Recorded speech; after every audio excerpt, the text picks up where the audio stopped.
salam sejahtera. Sekarang anda tengah mendengar podcast SUC untuk subjek Fisiologi Pendidikan di bawah khas oleh kami, Kumpulan 8. Hari ini kita akan mengupas satu topik yang agak penting tapi ia jarang dibincangkan oleh masyarakat dalam umum, iaitu amalan mengurus diri gajah berdasarkan teori persalinan operasi bina. Bunyinya agak berat, tapi jangan risau, kita akan bawakan perbincangan ini dengan cara yang paling santai, ringkas dan mudah untuk anda faham. Baiklah, bercakap tentang teori psikologi ini tak sah kalau kita berbincang sendirian. Oleh itu, kami sangat bertuah kerana menjemput seorang pendidik yang disegani oleh Universiti Pendidikan Sultan Idris. Tanpa membuang masa lagi, saya suka citanya menjemput Dr. Nurbainu binti Mahathir Naidu untuk bersama-sama hari ini. Assalamualaikum, Doktor. Assalamualaikum warahmatullahi wabarakatuh. Alhamdulillah, sebelum kita terjun di topik panas ini, mungkin Doktor boleh perkenalkan diri dahulu kepada para pendengar kita. Silakan. Okey, saya Dr. Nurbainu binti Mahathir Naidu. Okey, telah berkhidmat di UPSI selama 20 tahun lah. Okey, tahun ke-20. Dan saya mengajar dalam bidang pendidikan moral, karakter dan pendidikan sivik. Dan pengalaman dengan guru ialah biasanya semasa latihan mengajar lah. Okey, kita boleh tengok macam mana guru menguruskan kelasnya. Terima kasih, Doktor. Okay. Baiklah, saya pun tak sabar nak dengar pandangan pakar. Okey, kita teruskan dengan soalan pertama. Situasi ini sering berlaku di sekolah lah. Jika ada murid yang menunjukkan tingkah laku yang agresif seperti menjerit, bergaduh, menyentuh isu sensitif, pada pendapat doktor lah kan, sejauh mana penangguhan negatif ini benar-benar mengubah tingkah laku murid atau sekadar menekan-nekan mereka untuk patuh sementara? So kita kena tahu dulu peneguhan negatif ni, dia ada dua peneguhan, positif dan negatif lah. Okey, ini yang biasa yang diperkenalkan oleh Skinner melalui teori pelaziman operant. Okey, peneguhan positif ni biasanya dengan pujian dan sebagainya. Peneguhan negatif mungkin yang biasa yang cikgu lakukan ialah menjerit, marah. Dan kadang-kadang kita tengok cikgu pun ada kita tengok macam jadi kes lah, cikgu mungkin menggunakan kekerasan yang tidak disengajakan sebab masa tu dia tengah marah. So pada saya terpulang kepada guru, sebab kalau murid tu dia memang dengar peneguhan negatif tu, dia boleh, maksudnya kadang-kadang kita cakap janganlah bergerak, janganlah keluar, janganlah bising, dia tak jalan juga. Kadang-kadang guru sahaja yang tahu menguruskan murid dia, sebab contohnya masa saya pergi tengok pelajar berpraktikum kan, kadang-kadang kita ni datang sekali atau dua kali, tapi guru yang berada dekat situ, apatah lagi guru yang telah terlatih daripada Januari sampai November, dia yang berada dan dia rasa itulah cara peneguhan, asalkan dalam yang dibenarkan. Takkan sekolah langsung kita tak boleh ajar budak dengan cara yang marah tu bukan bermaksud negatif lah. Marah tu mungkin dalam budak baru lepas excited, dia balik daripada kantin, dia masuk, dia bising-bising, kita nak mulakan pengajaran, kita akan kata okey senyap semua. Okey, kita bukan marah tapi kita buat satu peneguhan, mungkin bukan dengan yang lembut tapi mungkin kita marah kalau budak tu bising, tapi dalam pengurusan guru lah. Kalau guru tu tadi tahu menguruskan, saya rasa negatif atau positif terpulang kepada guru. Dan kita tak boleh nak kata, mungkin kita pun boleh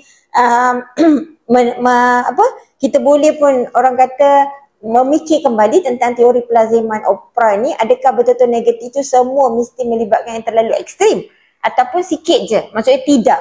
Kata-kata tidak kan, tak boleh manjat, tak boleh ni, sebab saya rasa benda ni terpulang kepada guru, how dia definasikan peneguhan negatif tu. Tak semua negatif is very negatif kepada impaknya. Macam tu. Maksudnya pendapat doktor, baiknya guru yang lebih memahami murid masyarakat. Guru sendiri kena uruskan. Okey. Agak sensitif sikit tapi wow. Okey. Okey. Betul tu dah. Konsisten itu kunci kejayaan. Namun doktor cakap memang mudah, tapi nak buat itu yang susah. Okey, untuk soalan yang seterusnya, pada pandangan doktor sendiri, apakah cabaran terbesar yang dihadapi oleh seorang guru apabila mereka cuba menggunakan teknik peneguhan ini di dalam suasana bilik darjah yang sebenar? Okey, so itulah cabaran yang semua guru praktikal akan alami lah. So bila kita belajar secara teori, kita tak nampak, ataupun kita suruh pelajar daripada rakan-rakan kita yang jadi murid kita tak nampak. Tapi dalam realitinya sangat ketara, apatah lagi bila guru betul-betul ditempatkan. Okay, kita tak tahu, cikgu mungkin ditempatkan di sekolah bandar, luar bandar, pendalaman 1, pendalaman 2, pendalaman 3. So, bila kita kata, okay, cikgu Danish katakan masuk dalam satu kelas, cikgu rasa itu adalah satu cabaran bagi cikgu. Budak memang tak nak dengar. Budak memang kerjanya nak main. Sebab kita ada kelas depan, belakang dan sebagainya kan. Kadang kita ada kelas campur. Macam dalam pendidikan moral, dia ada kelas campur. Kelas daripada depan dan belakang. So kalau guru merasakan bahawa kadang-kadang cikgu dia akan kata, cikgu tahu. Dia bagi tahu saya, doktor kalau kelas depan ni saya kena buat macam ni. Peneguhannya macam ni. Sebab saya dah cuba buat secara lembut, memang budak tak boleh. Okay, so dan untuk kelas depan dia akan kata saya dah buat macam ni doktor, saya dah test dah. Dia macam test macam dia telah membuat ujian lah, okay, dalam kelas tu. Sebab tu saya rasa sama ada kalau dia rasa dekat kelas depan tu peneguhan yang seperti A ini, okay, A ini maksudnya dia masuk kelas dan dia bagi pujian itu jalan untuk kelas tu, dia boleh teruskan. Okay, tapi kalau kelas belakang ada tak boleh, tak pelbagai boleh. Sebab dalam kelas belakang tu mungkin ada budak yang diam, yang boleh menumpukan. Tapi ada yang langsung nak main dan sebagainya. Guru menggunakan dua pendekatan berbeza juga boleh. Terpulang kepada, sebab sekarang ni cabarannya ialah, saya dapati bahawa cabaran guru ialah, sekarang ni kita tak dapat nak tentukan bagaimanakah anak murid kita dalam kelas tu. Kita tak dapat tentukan. Okay, cabaran, mungkin orang kata, oh ajar budak bandar tapi tak. Ajar pelajar bandar ni, mungkin cara dia menjawab tu tak sama. Kan sekarang budak suka cakap, kenapa tak boleh bising? Yang penting boleh apa? Kenapa boleh? Yang boleh buat kan? So cikgu kena tangani supaya nampak pelajar tu menghormati guru. Dan kita nak ajarkan sesuatu kepada murid tersebut. Okay? Wow, pendapat doktor memang saya terlalu mendalam perasaan tu. Okey, kita teruskan soalan seterusnya. Okay. Okey, pada pendapat doktor lah kan. Bagaimana guru perlu menyusun meja dan kursi untuk menggalakkan tingkah laku yang lebih baik dalam kalangan murid? Adakah guru pernah menukar sesuatu di darjah lah jika kelakuan murid tu tidak dapat terkawal? Okay, so sekali lagi pengurusan dalam bilik darjah sesuatu yang subjektif. Okay, biasa kita belajar dalam teori ialah susunlah meja secara cantik supaya cikgu dapat kontrol kan. Tapi dalam realiti sebenar mungkin cikgu kena fikir semula lah. Sebab tu saya kata guru boleh mengandaikan, membuat perancangan, tapi dalam keadaan sebenar tu memang kelas tu ialah sebagai tempat dia menguji. Okay, uji dulu. Okay, kalau dia tukar tempat duduk, contohnya lah yang bising tu dia tukarkan kepada yang diam, mungkin yang bising akan berjalan pergi kat kawan dia balik. Okay, jadi guru kena tahu macam mana sebenarnya sebab ni you all belajar psikologi. Psikologi ni cikgu kena tahu psikologi perkembangan murid dia dalam kelas. Okay, macam mana budak tu dekat level mana? Adakah budak ni budak ni mungkin pandai semua. Kita tak boleh nak tahu budak ni mungkin dia letakkan di kelas A, kita rasa budak tu semua pandai, tapi pandai tak semestinya dia tidak melakukan kesalahan. Dan budak yang bukan tak berapa pandai tidak mengatakan dia ni satu statistik yang salah lah. Mengatakan okey budak pandai biasanya tak buat perangai, kita senang nak ajar, tak.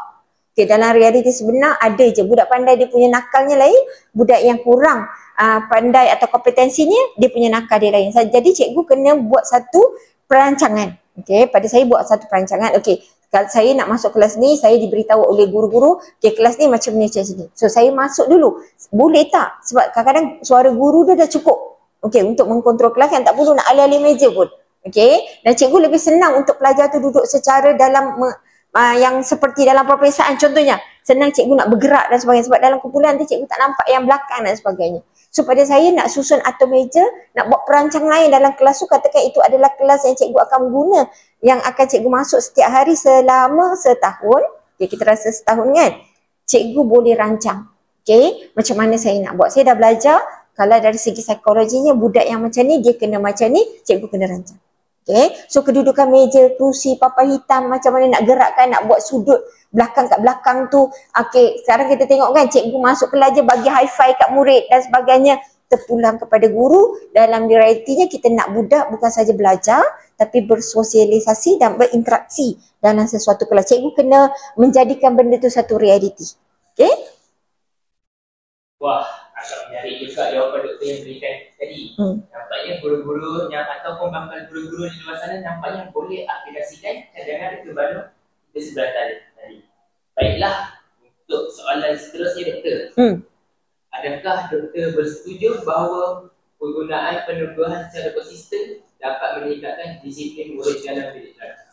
Saya setuju. Yang ni saya setuju sebab dia dah tahu dah. Cikgu Danish kalau masuk je dalam kelas, cikgu punya style macam ni. Tak beranilah dia orang nak buat macam tu. Contohnya saya masuk kelas, saya kata saya tak nak yang orang yang pakai telefon bimbit contohnya dalam kelas di universiti. So kita dah tahu dah tu pattern. So kita buat konsisten. Jangan hari ni cikgu buat macam ni, esok cikgu buat macam ni sebab kelasnya sama.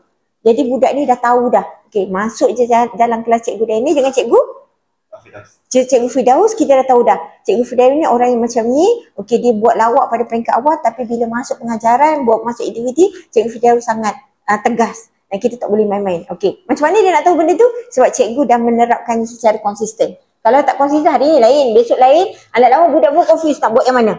Okey, dan cikgu kalau nak bertegas, ni lah masanya. Sebab kalau budak tu dah tahu cikgu ni boleh buat main-main dengan cikgu ni, dia tak rasalah tu konsisten. Dan tiba-tiba cikgu berubah. Satu hari cikgu masuk, cikgu nak ubah tak boleh. Hari pertama, cikgu dah tunjukkan siapa karakter guru yang sebenar. Okay, dalam kelas cikgu Danish tak boleh buat macam ni, tak boleh buat macam ni, boleh buat macam ni, boleh buat macam ni. The do and the don't, seorang kata. Okay, so konsisten. Supaya kita nak menerapkan tingkah laku ni, kita kena konsisten. Kita nak menerapkan tingkah laku murid kan, kita kena konsisten. Okay, tapi kalau cikgu asyik ubah, pelbagai boleh, tapi orang kata apa? Objektifnya sama. Okay, cikgu ni masuk, dia akan gunakan yang macam ni, dia akan gunakan papan ini untuk menggunakan yang ni dan dia akan start bergerak. Cikgu bukan jenis duduk depan. Itu satu konsistensi. So kalau dia dah tahu macam tu, kita tak boleh main-main. Cikgu nak orang yang tepat masa. Maksudnya lepas rehat, cikgu bagi 2 minit je. Masuk dalam kelas, cikgu nak memulakan pengajaran. Okay, consistent is very important sebab consistent lah kita nak membentuk tabiat atau tingkah laku atau yang kita panggil sebagai karakter. Okay, the product ni. Kita nak bentuk tingkah laku mestilah melalui apa yang disebut sebagai satu konsistensi. Kalau tak konsisten, berbagai-bagai, budak tak tahu cikgu ni nak apa sebenarnya. Macam tu. Okay? Agak menarik jawapan doktor ya. Boleh diaplikasikan lah guru-guru kita. Agak rasanya masa kita dah semakin suntuk sebenarnya. Okay, itu soalan yang terakhir lah kan. Apakah cadangan utama kepada guru di luar sana untuk meningkatkan kebesaran pengurusan bilik belajar dengan menggunakan teori Skinner ini? Okay, nak cakap in detail dengan teori Skinner, saya dah kata dah, saya bukan dalam background yang sepatutnya lah pakar, tapi saya boleh tahu inilah yang dilaksanakan oleh sekolah selama 20 tahun saya turun sekolah, inilah yang dilaksanakan. Maksudnya guru akan menggunakan apa saja secara, satu ialah untuk kawalan murid, yang kedua ialah supaya budak lain tidak terganggu untuk belajar. Okay, so benda-benda ni yang akan menyebabkan kita nak gunakan teori plazima operan ni secara tidak langsung. Maksudnya walaupun kita kata, oh dia ni orang putih, mungkin tak. Maksudnya secara tak langsung sepanjang saya tengok memang cikgu akan menggunakan dia. Tapi mungkin dia campur dengan teori-teori yang lain. Psikologi satu, dia dah tahu murid dia ni macam mana. Okay, so dia dah, nak tahu dah. Okay, peneguhan sama ada positif atau negatif sangat perlu. Sangat perlulah sebab budak kalau dia ajar tingkatan satu, dia perlu pujian.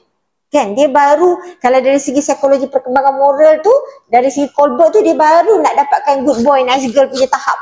Okay, jadi dia perlu pujian tu.